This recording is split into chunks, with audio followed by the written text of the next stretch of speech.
नमस्कार, मैं हूं शिव पांडे और आप देख रहे हैं खंड भारत आज तक। आइए बात करते हैं आज बांग्लादेश की, जहां पर तख्ता पलट हो गया है। आरक्षण के कारण बांग्लादेश में आग लग चुकी है, सैकड़ों निर्दोषों की मौत हो चुकी है, 300 से अधिक लोगों की मौत हुई है, ऐसा अनुमान लगाया जा रहा है। ये आंकड़े भी सरकारी हैं, लेकिन अनुमान है कि इससे ज्यादा कहीं आंकड़े भी सामने नहीं आ रहे हैं। जगह जगह सेना की मौजूदगी है। आरक्षण विरोधी आंदोलन अब सोमवार को और तेज हो गया है। हजारों प्रदर्शनकारी प्रधानमंत्री शेख हसीना के आवास के आसपास हैं। अब दावा ये किया जा रहा है कि शेख हसीना बांग्लादेश छोड़ चुकी हैं।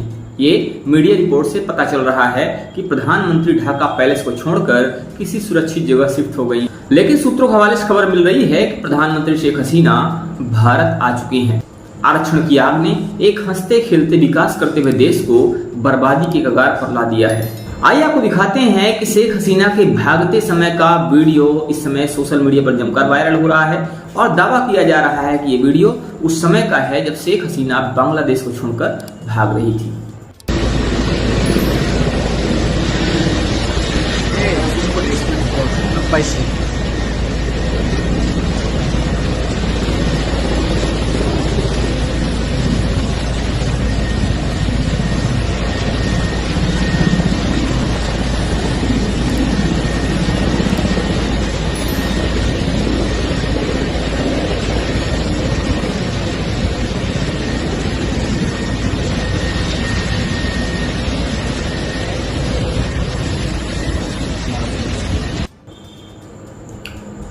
बांग्लादेश के विश्वविद्यालय इस समय उबल रहे हैं। युवाओं और छात्रों के खून से सड़कें लाल हैं और शेख हसीना देश को छोड़कर भाग चुकी हैं। अपने ही देश से शेख हसीना, जो कि प्रधानमंत्री थी, बांग्लादेश की लोकप्रिय प्रधानमंत्री थी और जिन्होंने प्रदर्शनकारी युवाओं को रजाकार तक कहा, अपने ही देश से शेख हसीना को भागना पड़ा।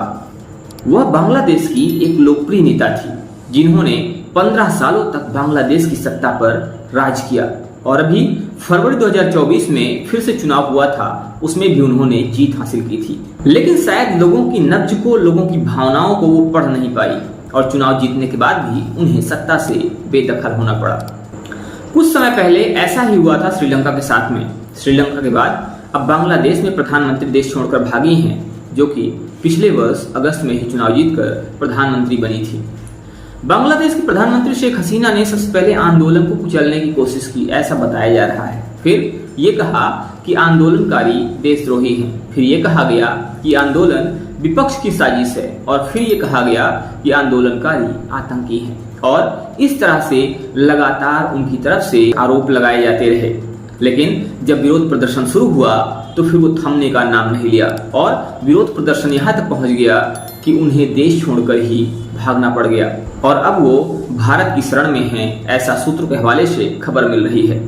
सूत्रों से मिल रही खबर के अनुसार शेख हसीना ने बांग्लादेश छोड़ा है और उन्होंने त्रिपुरा के अगरतला में लैंडिंग की है।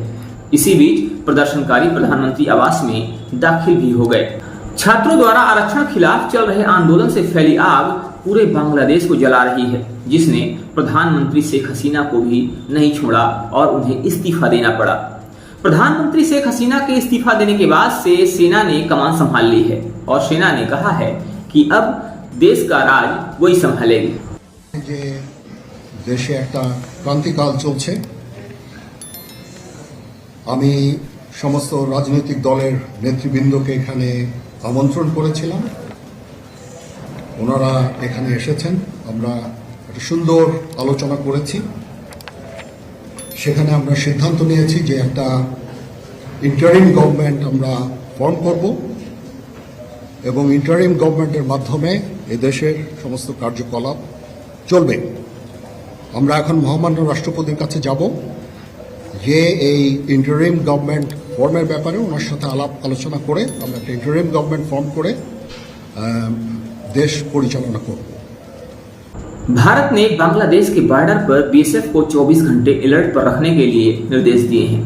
शेख हसीना के बेटे ने देश के सुरक्षा बलों से आग्रह किया है कि वे संभावित तख्तापलट के प्रयासों को सफल नहीं होने दें। लेकिन फिलहाल जो चीजें सामने आ रही हैं, जो खबर सामने आ रही हैं, उससे साफ हो रहा है कि बांग्लादेश में तख्ता पलट हो चुका है। अब देखने वाली बात यह होगी कि आने वाले समय में बांग्लादेश की स्थिति क्या होती है। फिलहाल सेना ने मोर्चा संभाल लिया है और सेना ने देश पर कब्जा जमा लिया है।